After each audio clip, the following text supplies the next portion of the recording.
प्रभु यीशु मसीह के मधुर और सामर्थ्य नाम में आपको जय मसीह की good morning and praise the Lord.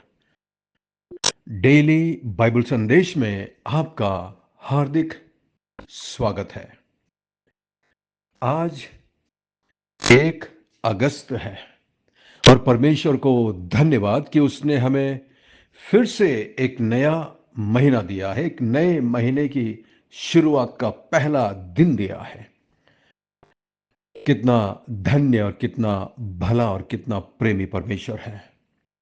हम इस लायक तो नहीं थे कि परमेश्वर हमें एक नया महीना देता या आज की इस पहली तारीख को देखने का मौका देता। हमारे अंदर ऐसी कोई खासियत या कोई अच्छाई नहीं थी, लेकिन यदि आज हम जिंदा हैं तो ये केवल उसकी दया और उसके अनुग्रह की वजह से है। मैं आप में से प्रत्येक का दिल से धन्यवादी हूं आपकी प्रार्थनाओं के लिए।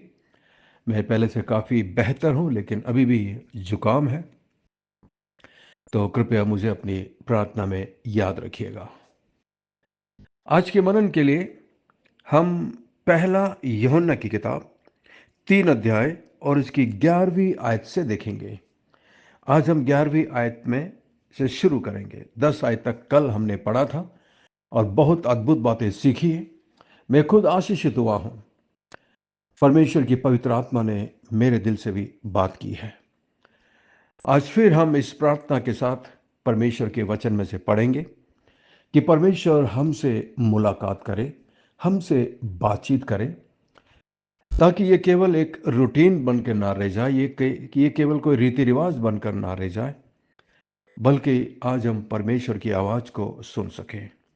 यदि आपके पास अपनी बाइबल हो तो कृपया अपनी बाइबल को हमारे साथ खोलिएगा। पहला यूहन्ना की किताब 3 अध्याय और उसकी 11 आयत में यहाँ पर यूहन्ना लिखता है, क्योंकि जो समाचार तुमने आरंभ से सुना है वो ये है कि हम एक दूसरे से प्रेम रखें। शुरू से यही संदेश प्रभु यीशु मसीह ने दिया है, यूहन्ना ने दिया है, प्रभु के चेलों ने दिया है। प्रभु यीशु मसीह के पहाड़ी उपदेश में भी यही एक मुख्य संदेश था कि अपने शत्रुओं से भी प्रेम करो, उनके लिए प्रार्थना करो, जो तेरे एक गाल पर चांटा मारे उसकी ओर दूसरा भी फेर दो। तो प्रभु यीशु मसीह का जो संदेश था वो प्रेम के ऊपर था। इसीलिए जब एक फरीसी ने उससे पूछा था कि सबसे बड़ी आज्ञा क्या है, तो प्रभु यीशु मसीह ने क्या कहा?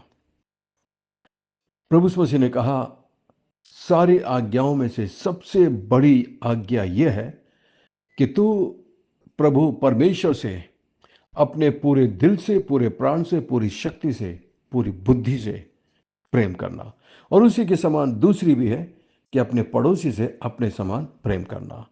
फिर प्रभु यीशु मसीह ने कहा कि मैं तुम्हें एक नई आज्ञा देता हूं। वो आज्ञा यह है कि जैसा मैंने तुमसे प्रेम किया है वैसा ही तुम भी एक दूसरे से प्रेम करो। तो हम देख सकते हैं कि आरंभ से मुख्य संदेश यह है कि हम एक दूसरे से प्रेम करें, क्योंकि परमेश्वर प्रेम है। जो व्यक्ति प्रेम नहीं करता वो परमेश्वर में बना नहीं रह सकता। आगे की आयत को पढ़ेंगे। 12वीं आयत में लिखा है, और कैन के समान न बने जो उस दुष्ट से था और जिसने अपने भाई को घात किया। और उसे किस कारण घात किया? इस कारण कि उसके काम बुरे थे और उसके भाई के काम धर्म के थे।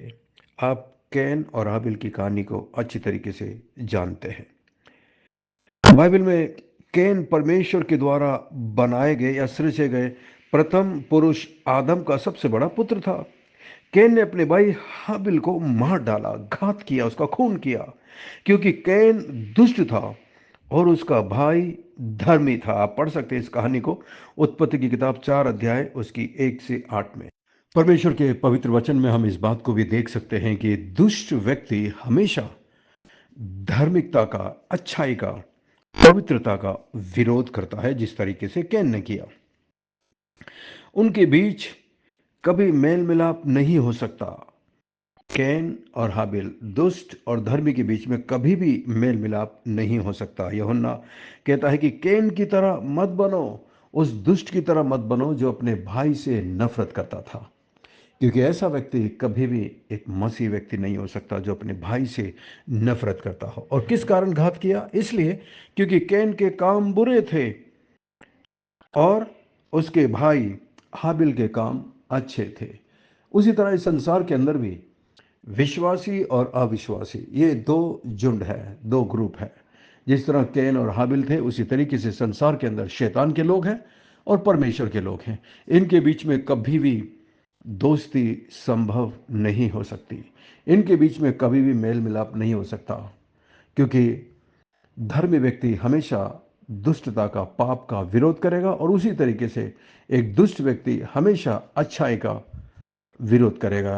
और जैसा कि आज हम अपने देश में देख सकते हैं, क्यों मसीहत का इतना विरोध हो रहा है? क्या मसीहत हमें शराब पीना सिखाता है? क्या मसीह होने के बाद किसी व्यक्ति का जीवन पहले से और बुरा हुआ? एक भी रिकॉर्ड आप मुझे बताइएगा। मसीह में आने के बाद एक व्यक्ति का जीवन बदल जाता है, धर्म नहीं, जीवन बदल जाता है। धर्म चाहे आप एक से एक अनेक धर्म बदल लो, उससे आपका जीवन नहीं बदलेगा। बहुत सारे लोग हैं जिन्होंने मसीहत को धर्म की तरह अपनाया हुआ है, रीति रिवाज तो करते हैं लेकिन जीवन में कोई परिवर्तन नहीं। तो मसीहत वास्तव में जीवन परिवर्तन है। मसीहत कोई धर्म नहीं है। इसलिए यूहन्ना कहता है कि उस दुष्ट के समान मत बनिए, कैन के समान मत बनिए। 13 आयत में, हे भाइयों, यदि संसार तुमसे बैर करता है तो अचंभा ना करना। हम जानते हैं कि हम मृत्यु से पार होकर जीवन में पहुंचे हैं, क्योंकि हम भाइयों से प्रेम रखते हैं। जो प्रेम नहीं रखता वो मृत्यु की दशा में रहता है। यहाँ पर साफ साफ यूहन्ना इस बात को बताता है कि संसार हमसे नफरत करेगा। उसके पीछे कारण यह है कि हमने उस सच्चाई को जान लिया है, हम मृत्यु से पार होकर जीवन में पहुंच चुके हैं। इसलिए संसार हमसे बैर करेगा। मसीह में विश्वास करने वाले लोगों से संसार हमेशा घृणा करता है, उनका विरोध करता है, क्योंकि विश्वासी लोग इस संसार के लोग नहीं हैं, वे स्वर्ग के लोग हैं, स्वर्ग की तरफ जा रहे हैं। वे परमेश्वर से उत्पन्न हुए हैं। यदि संसार ने मसीह से घृणा की है तो ये संसार मसीह के लोगों से भी घृणा करेगा। और इसी बात से हम जानते हैं कि हमने सच्चाई को पहचान लिया है, हमने अनंत जीवन पा लिया है, हम मृत्यु से पार होकर जीवन में पहुंच चुके हैं। लेकिन जो प्रेम नहीं रखता वो अभी भी मृत्यु की दशा में है। संसार के लोगों को देखो, कैसे नफरत है, कैसे ईर्ष्या है, कैसा मतभेद है, कैसे मनुष्यों को जातिवाद में बांट दिया है। उसके पीछे एक ही कारण है कि उनके अंदर प्रेम नहीं है, और इसलिए वो मृत्यु की दशा में है, मृत्यु की तरफ जा रहे हैं, अनंत काल की मृत्यु, नरक की तरफ जा रहे हैं। लेकिन आपके और मेरे बारे में ऐसी बात नहीं है। हमने उस सच्चाई को जाना है, इसलिए हम एक दूसरे से प्रेम करते हैं, क्योंकि हमने मृत्यु से पार होकर जीवन में प्रवेश कर लिया है। आगे की आयत को देखिए, 15, जो कोई अपने भाई से बैर रखता है वह हत्यारा है, और तुम जानते हो कि किसी हत्यारे में अनंत जीवन नहीं रहता। मसीहत में हत्या के लिए कोई जगह नहीं है। आप अनेक धर्मों में देख सकते हैं, धर्म की खातिर लोग एक दूसरे की जान ले लेते हैं, एक दूसरे की हत्या करते हैं। लेकिन मसीहत में कभी भी किसी की जान लेने की बात नहीं बताई गई है, बल्कि हम मसीह के खातिर, अपने ईमान की खातिर, अपने विश्वास के खातिर अपनी जान कुर्बान करने के लिए तैयार है। यह है फर्क। किसी की जान लेना तो बहुत आसान है, परंतु अपनी जान देना ये आसान नहीं है। और मसीहत हमें यही सिखाता है। आगे देखिए क्या लिखा है, हत्यारे में जीवन नहीं रहता। 16 में, हमने प्रेम इसी से जाना कि उसने हमारे लिए प्राण दे दिया, और हमें भी भाइयों के लिए प्राण देना चाहिए। मसीह लोगों के अंदर प्रेम आता कहां से? हमारा आदर्श कौन है? प्रभु यीशु मसीह। प्रभु यीशु मसीह ने क्या किया? क्या वो संसार में आकर उन्होंने पापियों का सर्वनाश किया? क्या उन्होंने पापियों को मारा, काटा? नहीं नहीं, बल्कि पापियों के खातिर अपना जीवन उन्होंने क्रूस पर बलिदान कर दिया, पापियों से प्रेम किया। इसीलिए अब हम जो मसीह के लोग हैं, हम भी एक दूसरे से प्रेम करते हैं। केवल मसीहों से नहीं, एक दूसरे से, चाहे वो हिंदू हो, चाहे वो मुस्लिम हो, चाहे वो गांव का हो या शहर का हो, पढ़ा लिखा हो, अनपढ़ हो, किसी भी जाति, धर्म, किसी भी भाषा का क्यों ना हो, एक मसीह व्यक्ति हर व्यक्ति से प्यार करता है। हमें किसी से कोई नफरत नहीं है, हमें किसी से कोई घृणा नहीं है। और ये चीज केवल यीशु मसीह से आता है। जब हम उसे अपना उद्धारकर्ता करके स्वीकार करते हैं। आगे की आयत में 17 में, पर जिस किसी के पास संसार की संपत्ति हो और वह अपने भाई को कंगाल देखकर उस पर तरस खाना ना चाहे, तो उसमें परमेश्वर का प्रेम कैसे बना रह सकता है। अब यहां पर प्रैक्टिकल प्रेम की बात हो रही है, विशेषकर मसीहों के बीच में। यदि आप कहते हैं कि मैं एक मसीह हूं, और यदि आप एक दूसरे मसीह को जरूरत में देखें और यदि आप उसकी मदद ना करें, तो ये कैसी मसीहत है। इसीलिए मसीह लोग हमेशा देने वाले होते हैं। मसीह लोग न केवल प्रभु के दासों को देते हैं, बल्कि प्रभु की सेवकाई के लिए अपने दान दशवांश, अपने भेंट को, अपनी कमाई, अपने मेहनत, अपने पसीने की कमाई में से प्रभु की सेवा के लिए देते हैं। मैं सचमुच में धन्यवादी हूँ। इस ग्रुप में, बाइबल संदेश ग्रुप में, हमारे ऐसे बहुत सारे प्रिय विश्वासी भाई और बहन हैं, अंकल आंटी हैं, जो कई सालों से हमारी इस बाइबल संदेश सेवकाई के लिए मदद करते हैं, सपोर्ट करते हैं। मैं दिल से आपका आभारी हूँ। मैं दिल से धन्यवादी हूँ। मेरे पास शब्द नहीं कि मैं किस तरीके से अपना आभार व्यक्त करूँ। बस परमेश्वर से मेरी यही प्रार्थना है कि परमेश्वर, जितने लोग इस सेवकाई के लिए अपनी भेंट, अपनी दशवांश को देते हैं, आप उन्हें उसका कई गुना बढ़ाकर किसी न किसी रूप में वापस लौटाइए, क्योंकि परमेश्वर कभी किसी का कर्जदार नहीं हो सकता। ये बात पक्की है। आप प्रभु को देकर देखिए, उसे चक्कर देखिए कि प्रभु कितना भला है। यदि परमेश्वर आपके दिल से बात करता है, यदि परमेश्वर अपनी पवित्र आत्मा के द्वारा आपके दिल से बात करता है, और आप यदि हमारी सेवकाई के लिए कुछ भी भेंट देना चाहते हैं, तो आप हमारे इसी नंबर पर 9927464924 पर पेटीएम कर सकते हैं, फ़ोन पे कर सकते हैं, या गूगल पे कर सकते हैं। जैसा भी आप चाहते हैं, आप अपना भेंट, स्पेशल ऑफरिंग इस सेवकाई के लिए दे सकते हैं। यदि इस सेवकाई के द्वारा आप आशीषित हुए हैं, आत्मिक जीवन में आपने लाभ प्राप्त किया है, तो आपका स्वागत है। कोई ज़बरदस्ती नहीं है। यदि प्रभु आपके दिल से बात करता है तो ज़रूर दीजिएगा। और मैं दिल से धन्यवादी हूँ उनका, जो इस सेवकाई के लिए देते हैं। जैसा कि यहाँ पर साफ साफ लिखा है 18 में, हे बालकों, हम वचन और जीभ ही से नहीं, पर काम और सत्य के द्वारा भी प्रेम करें। सच्चा प्रेम हमारे हृदय से उत्पन्न होता है, ये हमारे भीतर से आता है। परंतु सच्चा प्रेम हमेशा बाहरी तौर पर प्रकट होता है।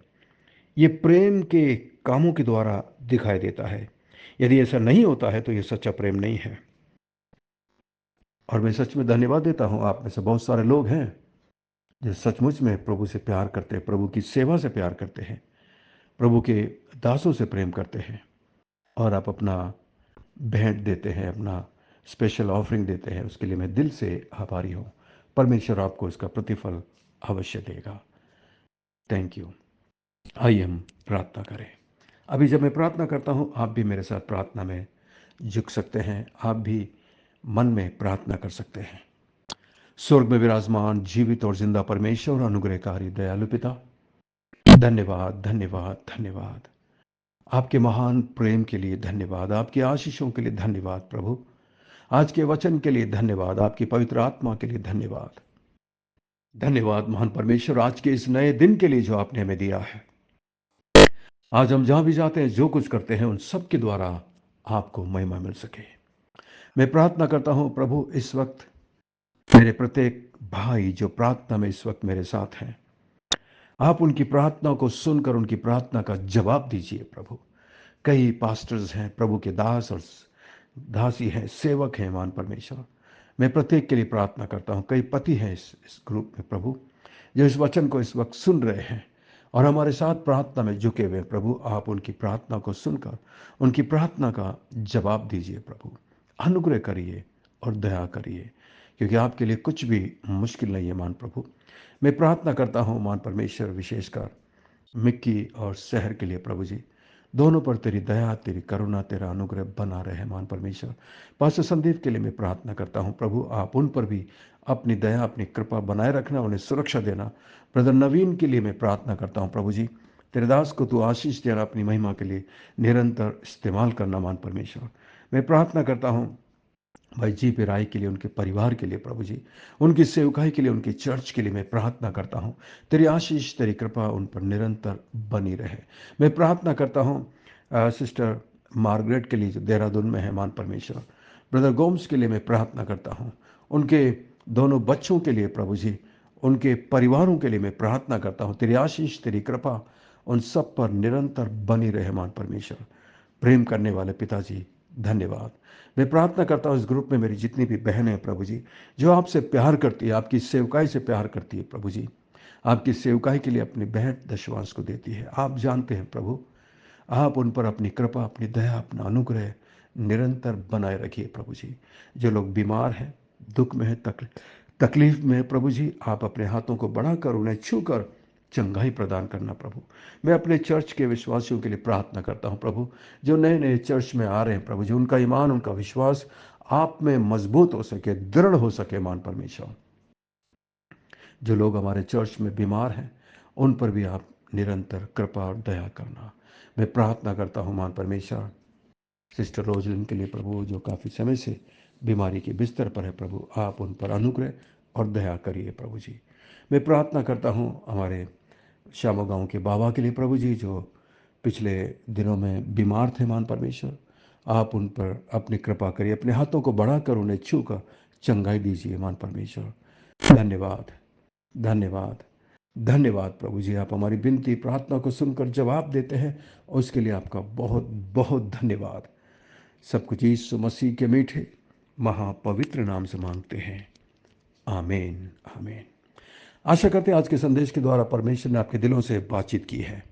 यदि आप आशीषित हुए हैं तो हमें जरूर लिखकर बताइएगा, और इस संदेश को अपने दूसरे मसीह दोस्त भाई बहनों के साथ शेयर करिएगा, ताकि वो भी इस आशीष को प्राप्त कर सके। यदि ये संदेश आपके पास पहली बार पहुंचा है और आप हमारे बाइबल संदेश परिवार में शामिल होना चाहते हैं, तो हमारा नंबर है 9927464924। Pastor Mani Thomas, Emmanuel believers church, Agra. हम आपसे प्रेम करते हैं, आपकी परवाह करते हैं, आपके लिए प्रार्थना करते हैं। आज का सवाल है, 17 आयत को पढ़कर बताइएगा कि किसी विश्वासी के अंदर परमेश्वर का प्रेम है या नहीं है, इसे हम कैसे जान सकते हैं। परमेश्वर आपको बहुत बहुत आशीष दे। God bless you, we love you, have a great day and take care of yourself. अपना ख्याल रखिएगा। धन्यवाद।